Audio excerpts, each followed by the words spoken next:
Hello everybody, welcome to the United Stand. I'm Mark Goldbridge with your latest Manchester United transfer news, and we love the Sunday morning show. Traditionalists, we're going to be talking about a Gyokeres boost, what's going on with Emi Martinez, a huge setback for Garnacho, what's the price tag of Richard Rios if Manchester United wanted to do that deal, and where are we standing in relation to the goalkeeping situation and Burmo and a couple of other things as well. Some really interesting stuff to get into. If you're not a watcher of the Sunday morning show, this for me is one of my favourite transfer news shows because traditionally as a kid we used to get the newspaper, and Sunday newspapers are always different to the rest of the week. You get different journalists, different stories, some of it a load of nonsense, some of it quite interesting. So hope you're all ready to get into it. Lots to get into, but I want to start off actually before I give you the news, and the Garnacho one is very, very good in relation to where it's coming from.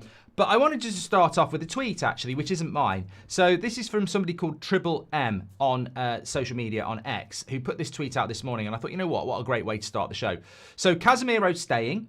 Sancho won't lower his wages. Rashford won't humble himself and join a smaller club than Barcelona. And Garnacho to Napoli links have gone quiet and he's walking around in a Villa shirt. Also, no noise on Rasmus or Onana. I ask again, where is the money coming from to sign more players, and how the bloody hell is Amram going to get a pre-season and be ready for the start of the season? And I think that's a question that actually isn't moaning. That is a question that is absolutely valid. We were on the 8 o'clock show last night when we heard that Casemiro's staying. We're not shocked by that. So what's going to happen in the midfield? In relation to Richard Rios, by the way, no definitive concrete links to him at all. You know how much he's going for from Palmeiras? £20 million. £20 million is what he's going for. You don't pay silly prices in Brazil. Like Estevao, who's going from the same club to Chelsea, is going for about £28 million. So Richard Rios is available for £20 million in the midfield. There are deals that can be done. There are goalkeepers that can be bought. There are strikers that can be bought. There are midfielders that can be bought. There are centre-backs that can be bought. I mean, bloody Garnacho at Sporting Lisbon and Diamonde at Sporting are both available for under 40 million quid. There are players available all over the place. The problem is the money. And we'll talk about Garnacho and Gyokeres, and they are the news stories this morning. But that tweet is so good because it's sort of like, if I'm Ruben Amorim, I really feel sorry for him, because I look at United and I look at what I've just said there about the list of players. I mean, you could add Anthony in there as well. It's not just Sancho won't lower his wages. Rashford's got a hard-on for Barcelona in a footballing sense. He won't go anywhere else. Garnacho can't find a club. It's like Tiger Woods with an empty golf bag. You've got... who else? You've also got Anthony. Anthony, the club that wants him can't afford him. Onana won't go anywhere. He's been stubborn. And Rasmus, there's no interest in a permanent deal either. So you've got all these players that need to go to sell to buy, and they're not going anywhere. And I look at the Amorim situation and I go, it's a bit like, you know, I look at Amorim at Man United and I think, I'm not doing the Christmas one. I've used that so many times. What shall I use? Okay, so you Ruben Amorim. This is how I would describe Ruben Amorim's situation at the moment, just in case people aren't sympathetic to it. You walk into a bar, you just stood there at the bar, you only just ordered a drink, and this person taps you on the shoulder and said, let me buy it you. You turn round and instantly there's an attraction there. They're attractive. It's a dream girl and they're going to buy you a drink. You're single, looking to mingle. You have a chat with them for the next couple of hours. Fantastic personality, which is important. Good banter. They're interested in football. They're very attractive. Everything, tick, tick, tick, tick, tick. The perfume smells great. Everything's brilliant, right?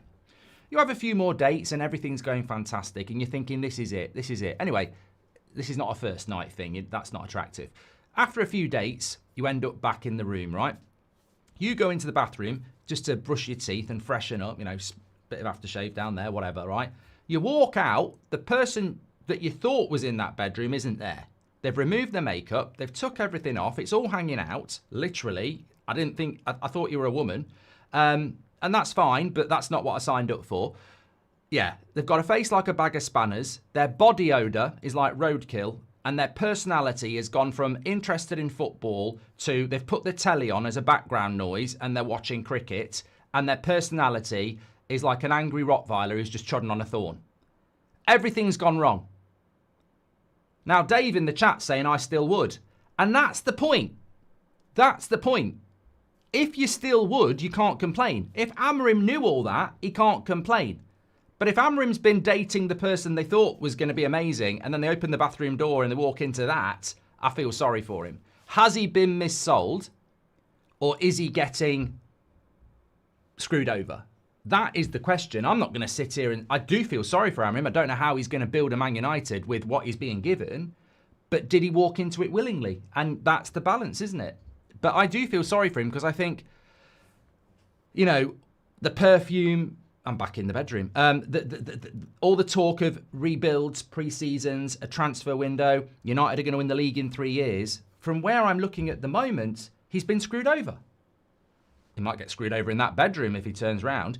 But the point is, and he might like it, but the point is, did he walk into this willingly? Because I'm not speaking from experience. It's never happened to me. But if it did happen to me, I'm sorry. I've got a right to choose. And I would open the door and say, see you later. I'm not into any of that. I don't want any of that. And you should have told me at the start. At least I could have made a choice. I'm making a choice now. We're both embarrassed. See you later. But my point is, I don't want that point. The point is, I am confused as to whether Amorim was on board with this or not. And I don't know whether he is. If he knew all this crap, then you can't have sympathy for him.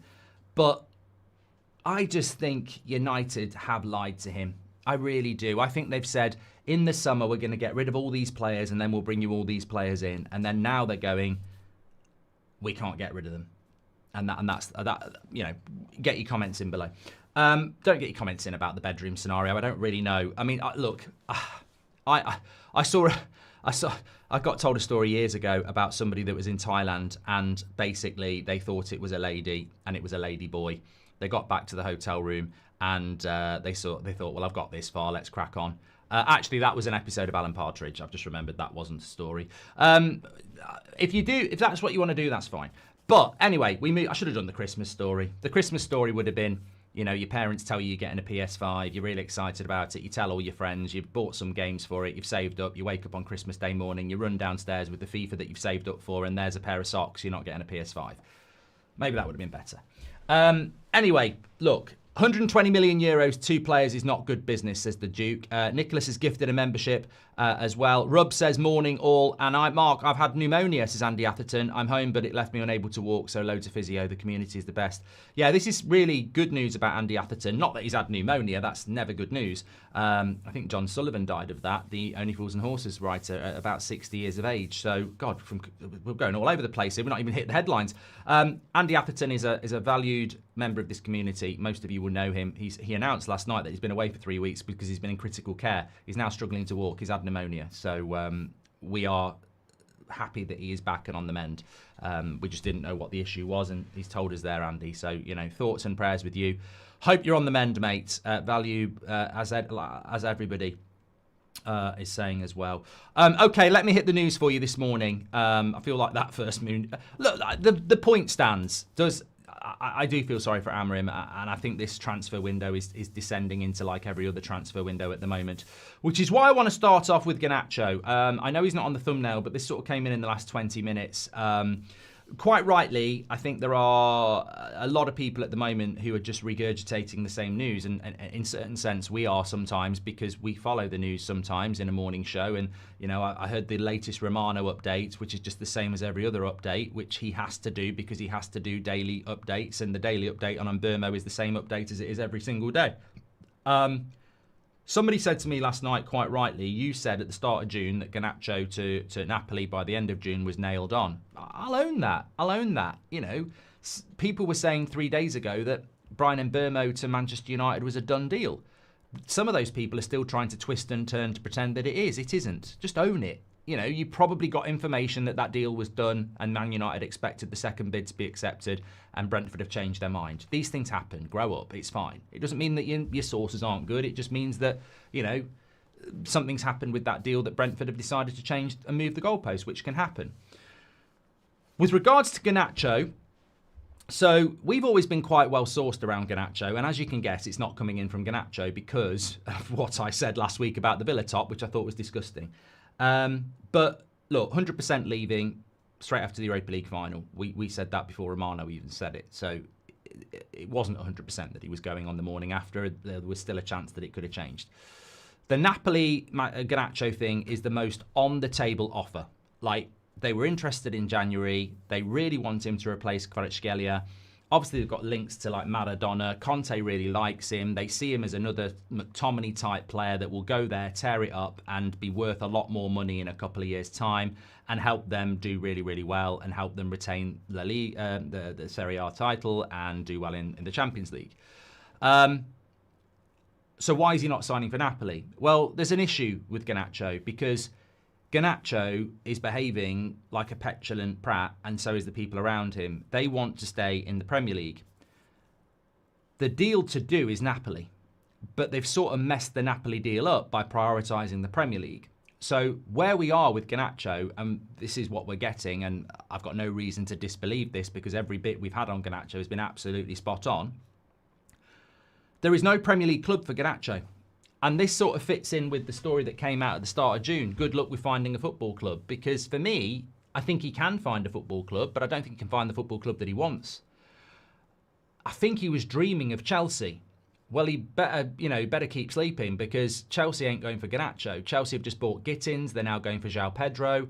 I mean, that's a story in itself, isn't it? We've been talking about Liverpool and Man City and how quickly and efficiently and, how many deals they've done in Liverpool.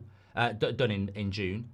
But you can't dismiss the fact that Chelsea have done a lot of business before the end of June. And Arsenal are doing a lot of business before the end of June. So there's what I would say is next season's top four are doing business quicker than everybody else. It's not looking good for the Aston Villas, the Newcastles, the Tottenhams, the Manchester Uniteds, or any other club that wants to get in the top four when Chelsea, Liverpool, Arsenal and Man City, who did finish in the top four, are also the clubs doing the best business at the moment. But that's aside.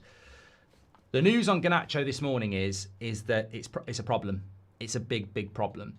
And United's concern is they don't know where he is and his advisors are in their headspace. There was a hope that he'd take the Napoli option, which United are very happy to do. They're happy to do a deal with Napoli. They might be able to do something the other way at some point, whether that be Osimhen or whatever. But they wanted him to go to Napoli because it's out of the Premier League. It's a deal that they could do with a lot of add-ons and sell-on clauses, etc. And Napoli really wanted him. But the feeling is that at the moment that deal has sort of been burnt by Garnacho because he's prioritising a Premier League move. The issue is there is no Premier League club that Man United can do business with because Man United are not going to let Garnacho go out on loan. And they are not going to let him go for stupid money. So there is no club for Garnacho at the moment. Now, United are hoping that Garnacho is going to look at the World Cup. He's going to look at the fact that he's not in the Argentinian squad. And he's going to look at the fact that he's wasting his career at 20 years of age. And he's going to want to be in a pre-season, starting his career elsewhere. Hence, the Napoli stuff will open up again. But as of today, as of this morning, as of half an hour ago, there is major concern around Garnacho because he is basically on holiday, wearing a Villa shirt, demanding a Premier League move, ignoring any other move outside of the Premier League, and there is no Premier League club looking at him. And what I was told about half an hour ago is that Garnacho sits very much in the camp of Rashford and Sancho at the moment as a huge problem that United can't see an end to. And what that means is we've got a player there that could, and I'm not saying it will happen, but we've got a player there that could just sit this out till the end of August and wait for what they want. And if he wants a Premier League move and refuses anything else, he could sit there till the end of August, 31st of August, saying, I want a Premier League move, I want a Premier League move. And Man United on the 31st of August have to make a decision whether they give him that loan Premier League move or a cheap Premier League move, or they keep him, start using again, or just stick him in the reserves for 6 months and he asks for a Premier League move again. The ball is very much in Garnacho's court, but as of this morning, United are putting him in the same camp as Sancho and Rashford, a problem where if he doesn't solve it himself, this could drag and drag and drag and it becomes a major problem. I'm disappointed in it because 3 weeks ago, Napoli, logical, good move for his career, pre-season, probably great chance of getting into the World Cup with Argentina, really fires his career up.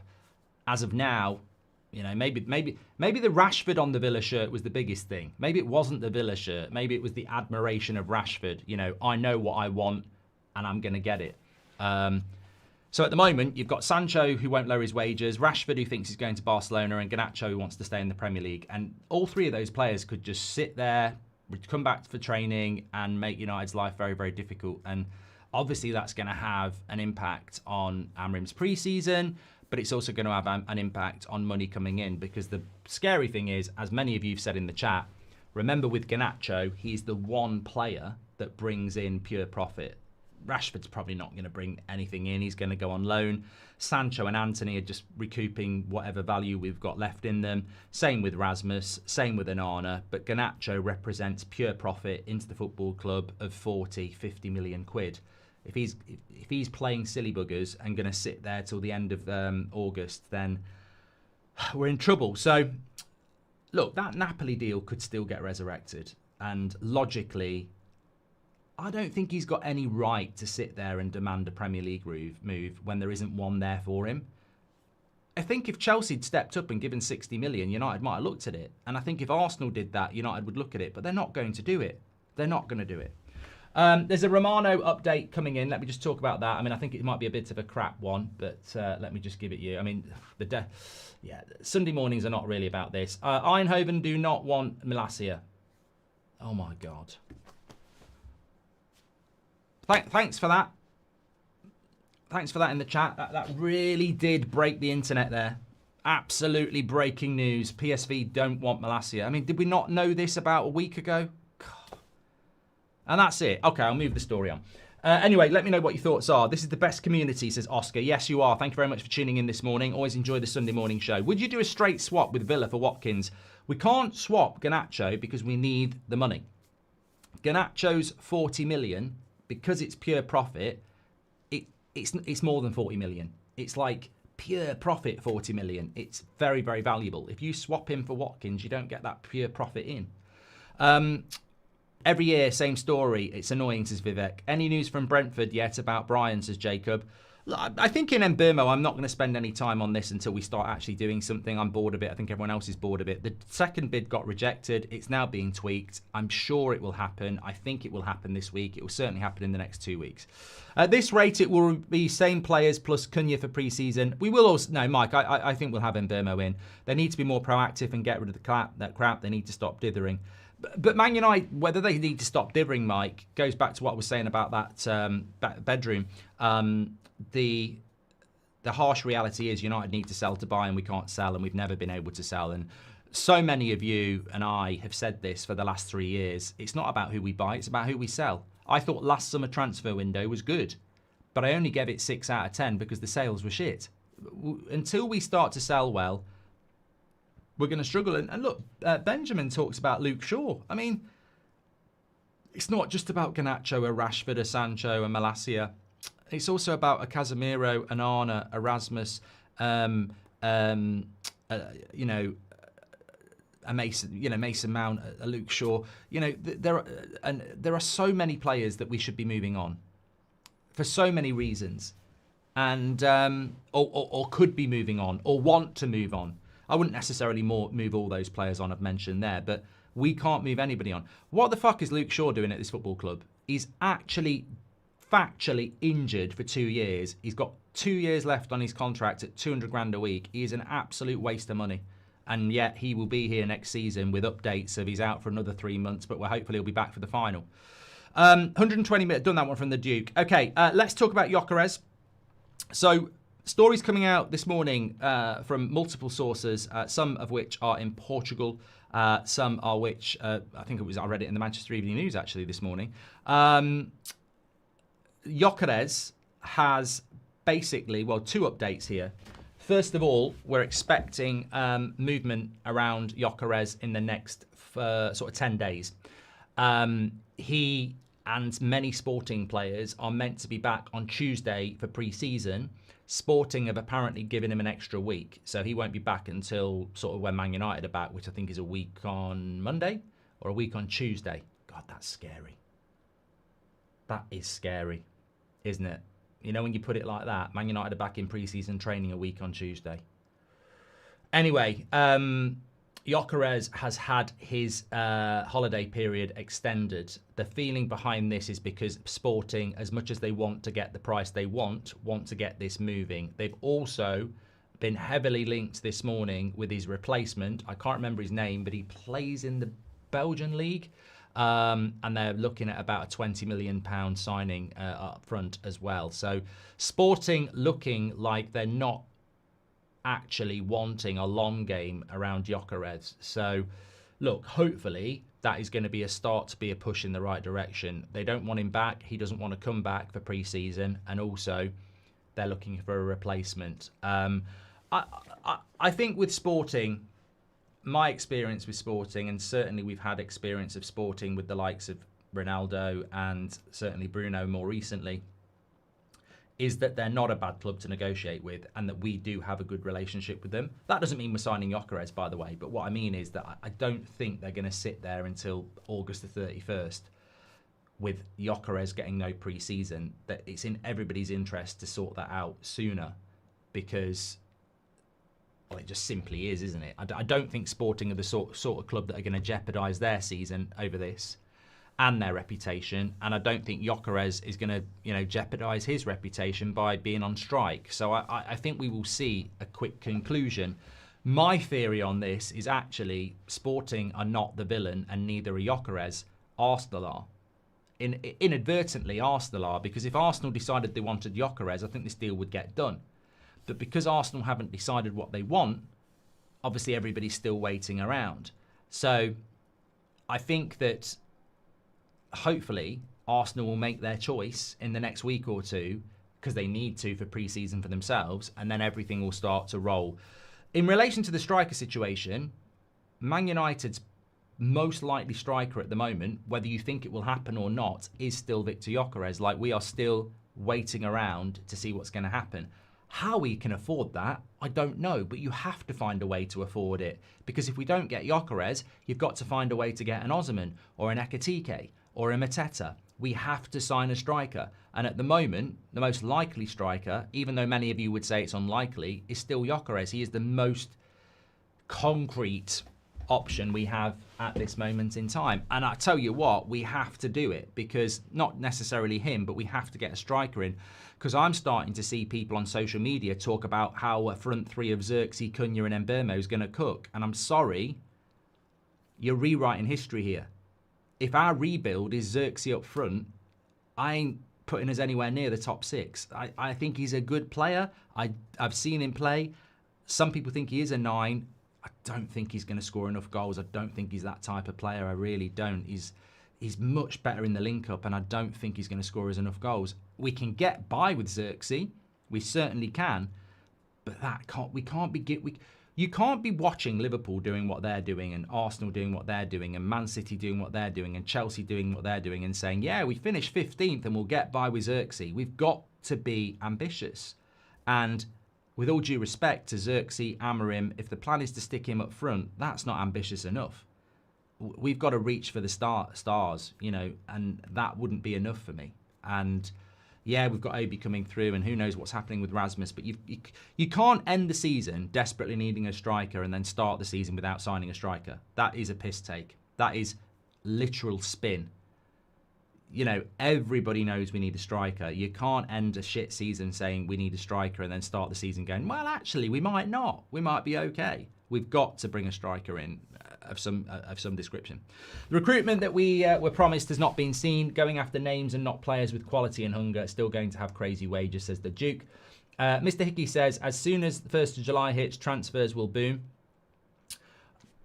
I mean, I don't know whether you mean transfers in general, because I've got a video going out on That's Football at about 11:30, and transfers are already booming outside of United, mate. They really are. I mean, there's some amazing stuff going on literally today.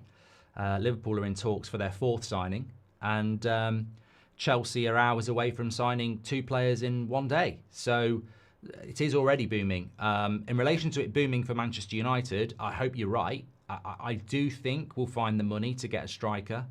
But beyond that, there's just no movement on outgoings. And that look, I don't think people, out of sight is not out of mind. It's all about the wage bill. If you loan Garnacho, Sancho, Rashford, Antony, they're still Man United players, and you're still paying their wages in some way, shape or form. We can't carry loaning 4 or 5 players out that we're meant to be selling and then buying 4 or 5 more players in when we're not in Europe. We have to move these players on. I know people don't want to hear me backing the club on that, but we do.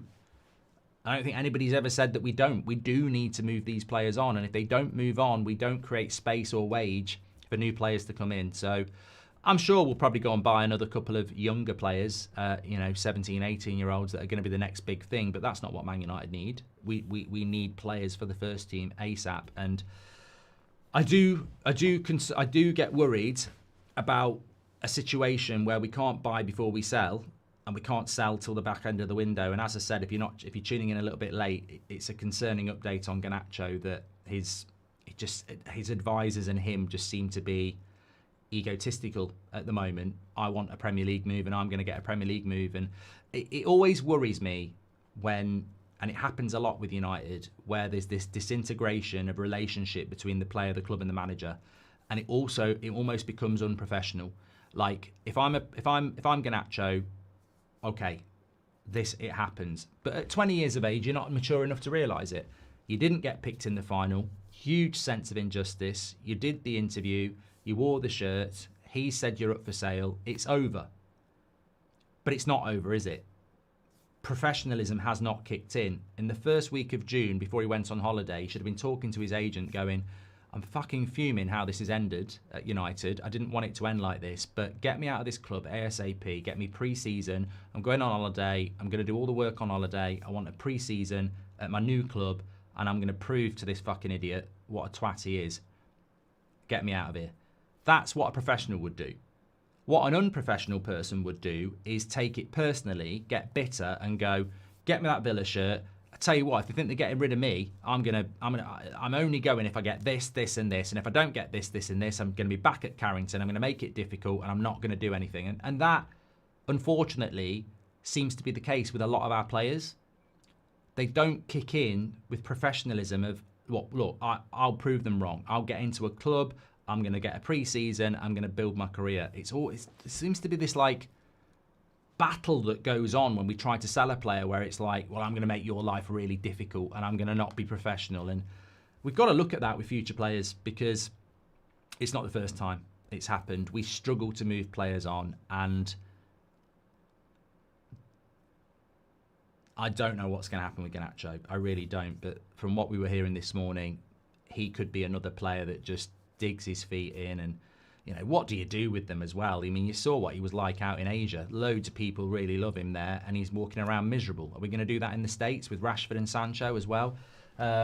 Perception's everything, and the club at the moment doesn't have great, PR appeal, does it?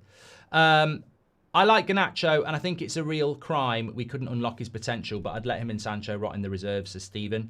Look, I think there's a fantastic player there that, I will always give him the benefit of the doubt because he's a kid, and he's not the first player to make some stupid mistakes at Man United, but needs to get a move. I mean, look, you might think that you're making life difficult for Man United, you're making life difficult for yourself.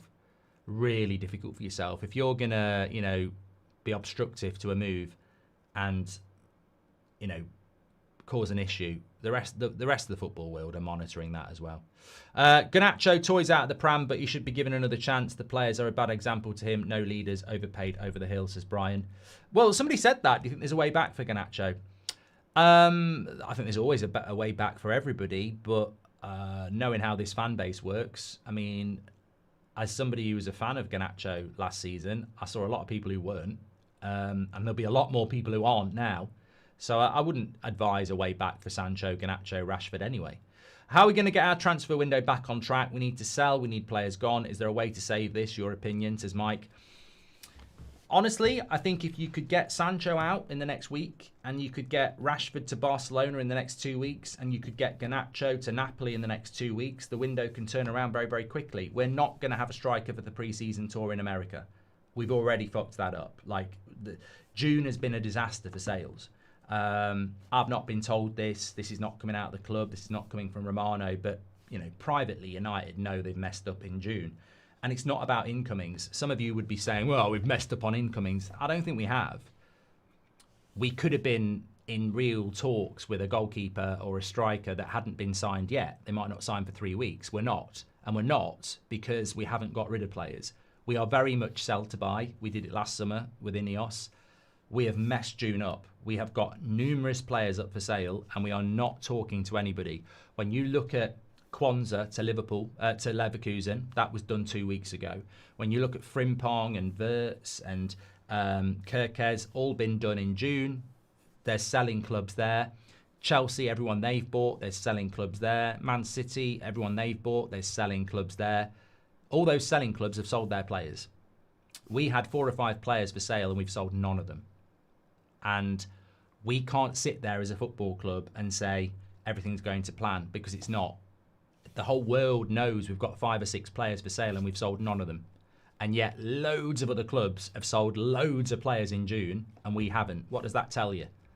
There's not a big list of people wanting to buy our players. And that is the problem. And it always has been the problem. And some people would say, well, look, it's a problem created by the Glazers. Of course it is. And the Glazers still run the football club. Some people would say you can't blame Ineos. Well, you can say that, but they only own 28%. It's a Glazer-run football club. Is there a better way for us to sell? Not when you're debt-ridden like we are. You can't just write players off.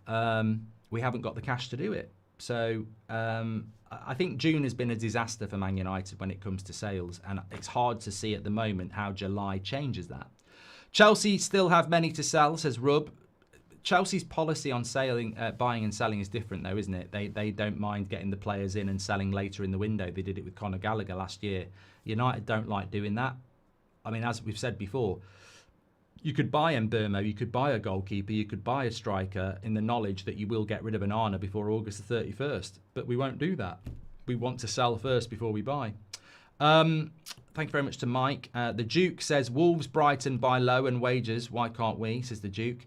Nobody mentions Delo, says Andy Weatherall. Where does he feature? Thought Real Madrid were meant to be buying him. No, he's not going anywhere, mate. Amorim treats Delo like Bruno. Absolutely massive part of his plans going nowhere. Any concerns Gyokeres could be another mercenary player? I really wanted him before his Arsenal decision, says Josh. No, I mean, the situation we're in at the moment, why would you not want a player like that? But look, he still could end up in an Arsenal shirt. Adash says, people underrate professionalism shown by Harvey Elliott. Plays for the Big Six team, didn't get game time, probably going to be sold. No controversy, worked hard. Says, well, England won the under-21s last night, didn't they? Under-21s tournament against Germany after extra time in the final. And I think Harvey Elliott got player of the tournament. He will also be making Liverpool a fair bit of pure profit because they don't want him anymore. The more embarrassing thing for me is that there was not one Man United player in an England under-21 side. And yet we're meant to be a team that's all about youth. And we haven't got one player in an England under-21 side. It's embarrassing. If only Rashford, Sancho, Garnacho had the work rate to match their talent, says Tech, one of our members in the chat. Won't get anywhere with Delo at fullback. He's poor, says Paulie. He's not going anywhere. Zero Blade says Yoro is excellent, but he got rinsed against Southampton and was instantly ridiculed on social media for it. Modern Man United is very unforgiving for young players. There should be a clause if players down tools after large contracts, says BB. And I wonder if Man United can't crack down on reluctant players. United should use the hammer if they have one. That was from Adugala. And June every year is a problem, says Ryan. And do you really think any club will break their wage structure to give players like Sancho 250 grand a week, says Sid T, just because they are out of contract next year? No, I don't. If we can move Sancho on, great. But I've never understood how it can happen because of exactly what you've just said there.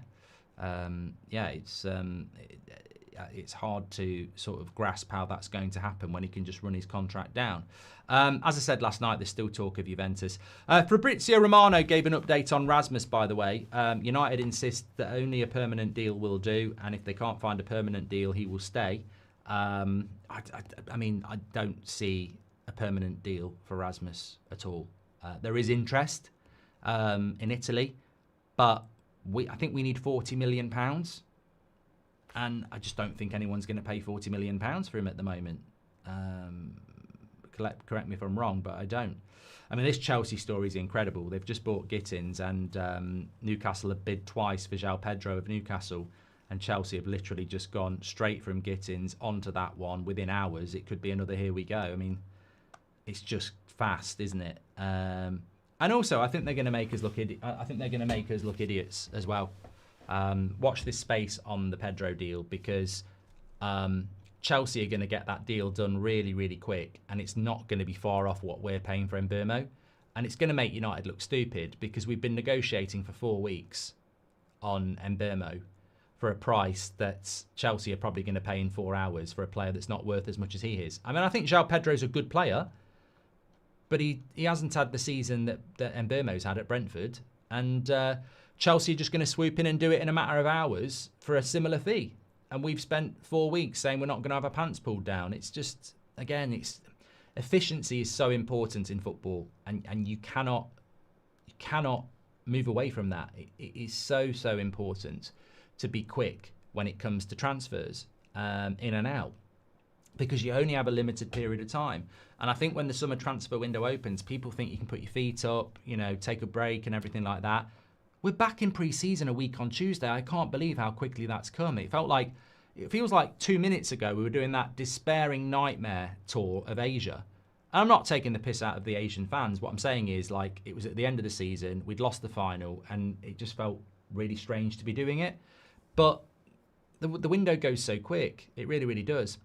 Interestingly, on the goalkeeper situation, I did say we had an update on that. So with the goalkeeper situation, Emi Martinez is now being offered to Chelsea. Apparently, Chelsea might not want him because it doesn't fit their sort of wage structure. But he's now being offered to Chelsea. Man United can't move on Emi Martinez, who would love to come to Man United, and Villa do want to sell him. But Man United can't move on him because Onana won't move. So that's where we are with the goalkeeper situation. It's a very brief but simple update. We can't move him on because we can't move for anybody. Even though there are people there, we can't move for them because we can't move Onana.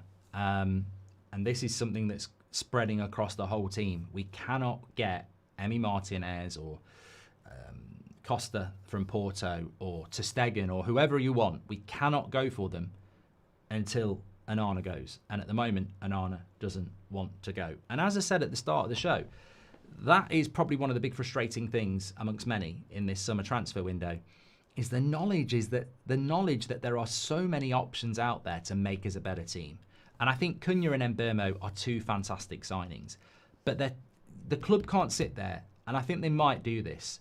They might just go, well, look at these signings. But nobody at the start of the window said, we just need Cunha and Mbeumo. We only need 2 signings. And you need to remember that. What was your thought process when we lost the Europa League final? My thought process was, we need to sell about 8 players and we need to buy 8 players. But in a real world, we need to remove 5 and bring 5 in as a minimum. So no matter how good your 2 are, they're not 5. And no matter how good you 2 are, you've sold nobody. And I just remember that. After that Europa League final, I was like, minimum 5 out, minimum 5 in. And that's not going to be enough, but minimum. So, yeah, I think Cunha and Mbeumo are good signings, but it's 2. We need a lot more than that. It's not enough. And what's really frustrating is that the market is so good. There are so many opportunities in this market, as we've seen. Liverpool, Man City, Chelsea, Arsenal, they've bought a lot of players. And normally you'd look at that and go, they've took all the good players, but there's so many good players out there. And there's a lot of teams buying players in the Premier League, but there's still a lot of good players out there. The market's really good. There's so many players I think could help us out. But we're just not in a position to go and get them. And as I said at the start of the show, I like that Richard Rios at Palmeiras, 20 million quid, and he's ours. But we can't do it because we can't buy a midfielder, because we can't sell a midfielder. They won't allow it. They're not going to let him bring a midfielder in when he's got 5 already. And he can't remove a midfielder. So a Richard Rios, an Elliot Hackney, whoever you want, we can't buy them. The market's good, but we can't buy them. There's good goalkeepers out there that will make us a better team, but we can't buy them because we can't sell Onana. And it's happening all across the team. Centre-backs, the same situation. We can't bring players in that are available because we can't sell players. And it is frustrating because not every summer transfer window is like this. Some summer transfer windows, you've got the money and there's not many players out there. But this summer, I mean, even up front, Osimhen's there, Ekitike's there, Gyokeres is there, Mateta's there. There's just so many players out there, but we can't move on them because we haven't got any bloody money. It's not Elliot Hackney. He used to be on the kickoff as the producer. It's Hayden Hackney. Sorry. I know Elliot Hackney. That's why I've said it. That's just a slip of the tongue. Nice guy. Producer for the kickoff. Rest in peace. Not Elliot. The kickoff. People underrate professionalism shown by Harvey Elliott's place. I've done that one from Ardesh as well. Appreciate it. Do you think we should buy young talent from Lyon or cheap given their situation? I don't think we can buy anyone at the moment, Jack. We have to sell to buy. Nottingham Forest are interested in Colombia and Palmeiras midfielder Richard Rios. He has a release clause of 85 million. Mike, let me just read something to you here. I was looking at this morning. So transfer records in Brazilian football history. So he may well have an 85 million release clause. He will go for about 20 million pounds. He's a 25-year-old midfielder playing in Palmeiras in the Brazilian league. He is not going for 85 million pounds. In the history of the Brazilian league, their biggest ever sale was 80 million pounds for Neymar. The second one was 40 million pounds for Endrick, and the third one was 35 million pounds for Rodrigo. They've just sold Estevao for 27 million, who is an 18-year-old winger. Rios will go for somewhere between 20 and 25 million pounds. So he might have a release clause, but they don't do those sort of fees. They don't. So he will go somewhere for about 20 million quid. And it won't be Man United. It won't be Man United. I'm just saying, like, deals can be done. They can. This summer's could be the manager's downfall, says Alexander. Look, honestly, I don't think there's a plan for Glinios to go anywhere. But if this summer goes badly, it's Ineos' second summer in charge of football. It reflects badly on them. And if they want to survive and they want to thrive at Manchester United, it can't be all eggs in the basket of a new stadium and help from the government. You have to be successful on the pitch. And there is an opportunity to... Look, I don't think Villa are doing enough. I don't think Newcastle are doing enough. I don't think Spurs are doing enough. You know, I think there's an opportunity beyond the top four to be there or thereabouts. And if you get top 5 in the Champions League, 5th place is up for grabs. I know that sounds incredible when we finish 15th, but it's not impossible. Mbeumo and Cunha are good signings, but we need a lot more than that. There's an opportunity here. We need to start building. Yes, it's still only June. And in relation to signings, I would agree it's only the 29th of June. But you can't ignore the fact that the June transfer window in relation to sales is inexcusable. It's been crap. There's no way United were planning for it to go this bad. There's no way they were planning for Garnacho to be walking around in a Villa shirt.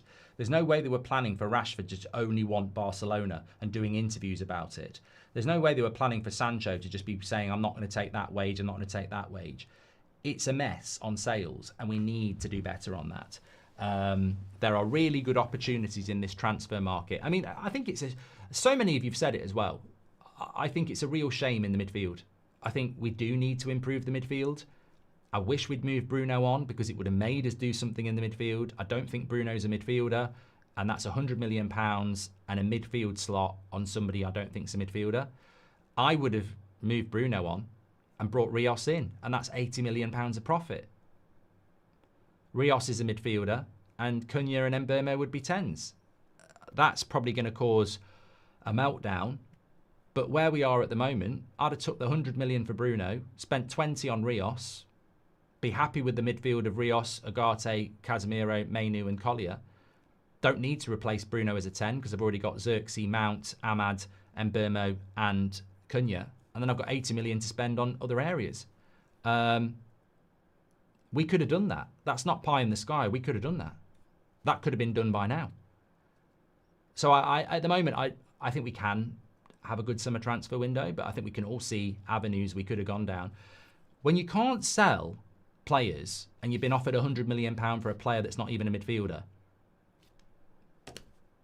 this was my fear at the start of June when we turned down the offer, because a month later we've sold no one else. And the club are basically saying we can't buy anyone because we can't sell anyone. You turned down £100 million, mate. Like, I know it's bad to sell your best player and captain, but you need to sell to buy, and you turn down £100 million. You can't really use it as an excuse for not buying players when you turn down £100 million. So we all saw that. We all saw that might be something that comes back. So they need to motor on the sales, don't they? I just hope Garnacho sees sense and realises that waiting until August the 31st is a stupid idea. But I think it could happen with Rashford, it could happen with Sancho, and it's a bit of a nightmare for the club. Aiden says he didn't want to go. It's not what he said, is it? He said if the club want me to go, I'll go. But if it's up to me, I'll stay. The club never said they wanted him to go. It was on the club, not on Bruno. Bem says that's bullshit, mate, about Bruno. Mate, I know you're a Bruno fan, and I said it before, but sometimes in life people have a different opinion to you. Tell me where the lies are. Bruno spent 2 weeks talking to Al-Hilal. It was his decision. Man United and Amrim said, we don't want to sell you. Bruno did an interview saying, if the club want me to go, I'll go. It was left up to him. If the club had said, we want to accept that money, he would be playing for Al-Hilal. But it was left up to him. And he looked at it over a long period of time and decided, maybe for his family, maybe because he didn't want to go there yet, he decided he didn't want to go. And he stayed. Man United's stance all along was, we don't want to sell you. So it was up to him. If the club had said, we want to sell you, we'd have had a different outcome. And the club can't sell anybody else, so there's £100 million. That's what I'm saying. It's not Bruno's fault. Bruno's got every right to say no if it's up to him, but the club basically said, we don't want to sell you. That's what I'm saying. They can't sell players. They can't buy players. They could have took £100 million for a player that's going to be playing centre midfield when he's not a centre midfielder. Thanks for watching. Take care. And look, we need to move on from that, but what I'm saying is they can't hide behind the fact that they can't buy other players because they can't sell players, because they actually had an opportunity to bring quite a lot of money in and they chose not to. That's what I'm saying. It's a disaster in relation to selling players at the moment, especially when the market's so good. There are midfielders, centre-backs, goalkeepers, strikers. There's so many players out there that would improve us that we clearly can't move for until we can move some players on. Could they still come back for Bruno knowing we need the pounds, says Tony? Mate, I'd be majorly pissed off if we sold Bruno now. Like, that would be so stupid. That would be pure desperation. We have to stick with Bruno now. Amrin wants him. We have to stick with him. That's where it goes. Okay, we have an 8 o'clock show for you tonight, but obviously if anything else happens in the day, I'll let you know. I've got a video going up on That's Football. You can check that out. General transfer news at about 11:30. Fantastic show this morning. Always enjoyed the Sunday morning show. Take care, stay safe, whatever you're doing, and I'll speak to you all in a bit. Thank you very much for watching. Andy Weatherall has gifted a membership. I'm coming to the UK. Let's get Sir Jim, says AKA. Okay, well, we don't want to deal with any of that stuff. Thank you very much. Denzel said that. Corey's a new member of the club as well. And final super chat coming in here from Stephen says, this club's not going to be top 4 in one transfer window. Years off. Patience is key. New keeper possibly gets us top 8. Striker 2026. Stephen, are you literally Joel Glazer in disguise? What a depressing way to end the show. What, mate, you're not a United fan. Like, you can't sit there and say, let's be patient, let's get a goalkeeper and then let's get a striker in a year. Come on, mate. What? You're a Glazer. Come on. Absolute nonsense. I'm not even going to talk about it. Ridiculous. Been being patient for 12 years, mate. See you later.